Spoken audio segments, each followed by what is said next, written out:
Hello and welcome to Quick Charge. I'm Mikey G, and it's Tuesday, December 5th.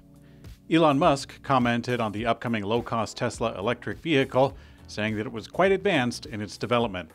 The CEO also commented on the revolutionary manufacturing for the program. During a new interview about the Cybertruck, Musk said, quote, "We are working on a low-cost electric vehicle that will be made in really high volume. We are quite far advanced in that work. I review the production line plans for that every week. I think that the revolution in manufacturing that will be represented by that car will blow people's minds." Now, the CEO also later confirmed that Tesla will deploy the low-cost vehicle production line at Gigafactory Texas and then later at Gigafactory Mexico. At Electrek, we're excited for any piece of information regarding the progress on Tesla's oldest goal, a mass-produced cheap electric vehicle. But at the same time, we're also having to come to understand that Elon's description of mind-blowing usually means mind-blowing eventually. A union in Denmark says that it will stop offloading and transporting Tesla vehicles to Sweden as it joins in a sympathy strike with IF Metall. Harbor workers and drivers at Denmark's 3F union issued a statement saying that they too will take action against Tesla, meaning that Tesla can no longer circumvent the blockade by Swedish dock workers via a detour to Denmark's port. Now, Bloomberg reports that Finland's Transport Workers Union will meet this week to determine their action as well. Norwegian dock workers have said that they too will refuse to unload Tesla vehicles headed to Sweden. If all Scandinavian transport unions join this blockade, which the momentum of this issue would point towards likely, then Tesla's only choice would be to access the country through Germany with a 7-hour truck drive, which at cursory glance would only move just a few vehicles and not be very effective at all. Now, this move comes after last week's small win for Tesla, in which a Swedish court ruled quickly that refusing to deliver license plates for the cars is not a legal option. Tesla is starting to roll out new features to warn drivers about speed cameras in cars. A reliable Tesla hacker known as Green spotted a change in the recent software update that indicates Tesla is deploying, quote, speed camera awareness in the navigation system. Now, also in the update, Tesla appears to be thwarting some drivers' attempts at fooling the alertness monitoring system, as the hacker notes that Tesla is now detecting when people are using a static picture instead of their actual face. Now again, these features are not in the official release notes, but they are being worked on in the background and are expected to be activated soon. Following several new documents containing details of the Tesla Cybertruck being posted to the EPA's website, we've been able to understand the efficiencies that the truck will achieve. And while the Cybertruck should perform better than nearly all of its current competitors in the electric segment, the slightly smaller Rivian R1T may possibly have an edge in at least one performance measure of efficiency. Let's take a look at it, because it's really just on paper, so it's just for fun. To start, the Rivian R1T does have a drag coefficient of 0.30 compared to the 0.335 on the Cybertruck, so it does have an edge there.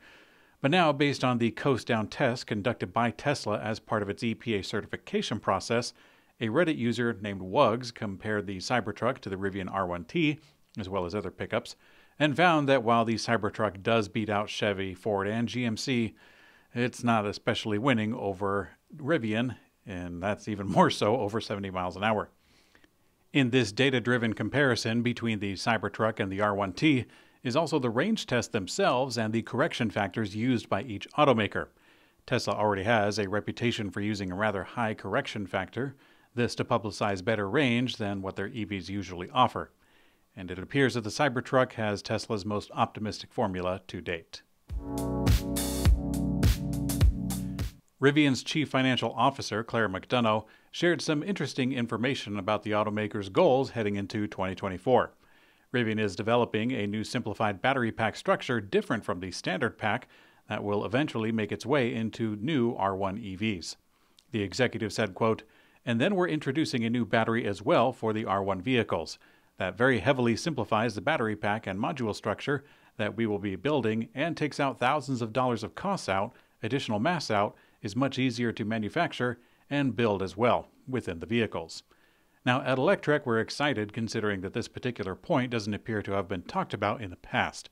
Rivian CFO says that the company will be ramping up new supply chains to support these new introductions within the plant. Year-to-date, United States EV sales have surpassed 1 million, the first time EVs have done that in a single year. The National Automobile Dealer Association reports that through 11 months of 2023, battery electric vehicle sales totaled 1,007,984. This representing an increase of 50.7% year-to-date. Gabe Klein, the Executive Director, U.S. Joint Office of Energy and Transportation, also notes that the same number of electric bikes will likely be sold in the USA. Rivian CEO Mary Barra announced when we can expect the next-generation Chevy Bolt EV to hit the market. The new Bolt is launching in 2025 at the Automotive Press Association in Detroit. Now, although Barra said last week that she was disappointed with Ultium-based EV production in 2023, the company has made what they call substantial improvements. GM expects to turn things around in 2024. In today's community comment found on YouTube, Kareem CX4FI says, "Finally, someone is suing Tesla for that false collision warnings that reduces one's safety score and hence higher premiums for Tesla insurance. This has been a major issue for me since Tesla Vision came out, and am surprised they are allowed to get away with this." Well, I'm sorry to hear about your experience, Kareem. When Tesla insurance first came out, I thought about it and I worried about this very issue, but then I justified it by saying that if it's happening to me, it would be happening to everyone else, and Tesla would just move the bar down for all drivers to try and close the gap between sensitive alerts and actual driving. Now, just to use round numbers, if accidents occur once every 50 close calls in reality, it might occur once every 500 close calls according to Tesla's constant alerts. Now, I think that the real heart of the issue is that drivers don't like being told false alarms for unimportant things. This is generally lumped in with backseat driving. I'll tell you a little story. I was once driving with my wife and she pointed down to the road and she said, "Babies!" I slammed on the brakes and almost caused an accident myself because she was pointing at baby ducks in the road. Now, if this affected my insurance premiums, I would be quite upset. Thanks for watching Quick Charge. I'm Mikey G, and I hope you have a great day.